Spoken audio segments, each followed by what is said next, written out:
The Island of the Blue Dolphins, one of the most popular books, not only for students, but for adults as well. Scott Odell really cared about historical accuracy, so he did a lot of research before writing Island of the Blue Dolphins, and there are many actual details about the life of the lone woman that get incorporated into the book. On the other hand, Scott Odell was relying on sources, historical sources that were written by European Americans, not by Native Americans, so there's a certain perspective in many of his sources.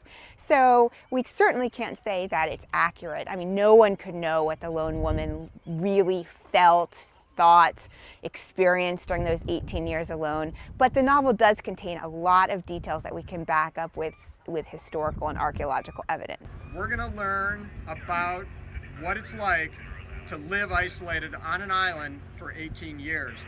We came out to Anacapa Island today to talk to fourth graders and a few classrooms who are connected live, and to many more fourth graders who are connected via the internet.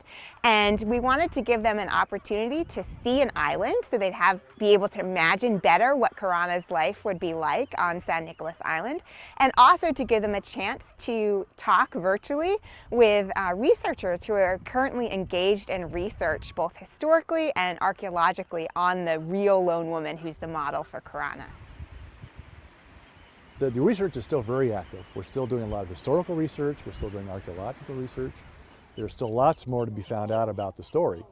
We're still trying to unravel in more detail what did she do when she got to Santa Barbara. We know she lived in Santa Barbara for 7 weeks, and we can kind of paint a picture, but we'd like to get more detail on what happened in Santa Barbara.